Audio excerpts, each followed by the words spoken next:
নেতাজিকে নিয়ে অনন্ত মহারাজ ওরফ নগেন্দ্র রায়ের মন্তব্য ঘিরে যখন গোটা দেশ তোলপাড়, তখন বিজেপি সাংসদ জয়ন্ত রায় জানালেন, নেতাজিকে নিয়ে এমন মন্তব্য কেউ করতে পারেন এটা তো দুঃস্বপ্নেও ভাবা যায় না। তিনি জানান, আমি স্তম্ভিত, যে নেতাজি বাংলার শুধু নয় গোটা দেশের আইকন, সেই নেতাজিকে নিয়ে এমন মন্তব্য এটা তো ভাবা যায় না। এমনকি নেতাজিকে নিয়ে অনন্ত মহারাজের মন্তব্যের পর মানসিকভাবে বিপর্যস্ত হয়ে পড়েছিলেন বলে জানালেন সাংসদ জয়ন্ত রায়।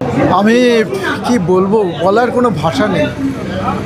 যে নেতাজির জন্য আমরা সারা ভারতবর্ষের প্রত্যেকটা লোক, জানি না তার মতো এবং দুই একজন তার চেলাচামুন্ডা বাদ দিয়ে আমরা প্রত্যেক ভারতবাসী আমরা তাকে হৃদয়ে রাখি এবং তার জন্য গৌরব বোধ করি। তাকে যেভাবে মেলাইন করার চেষ্টা হয়েছে, আমি তার জন্য ভীষণভাবে দুঃখ। আমি ডিপ্রেসড হয়ে গেছিলাম কয়েকদিন আমি কথা বলতে পারছিলাম না। এরকম বলে কি, এইভাবে অসম্মান করা যায় এত বড় একজন মানুষকে? আমরা আজকে স্বাধীন ভারতবর্ষে থাকি।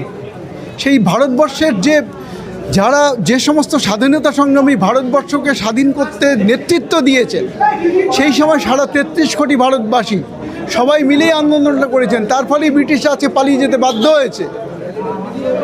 এবং তাদের যারা সেই 33 কোটি ভারতবাসীকে তখন যারা নেতৃত্ব দিয়েছিলেন, তার মধ্যে অন্যতম শ্রেষ্ঠ মুখ ছিল আমাদের নেতাজি।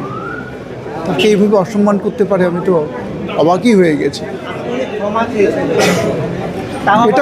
এটা ক্ষমার যোগ্য হওয়া উচিত? আমার তো মনে হয় এরকম যারা করে তারা ক্ষমার অযোগ্য।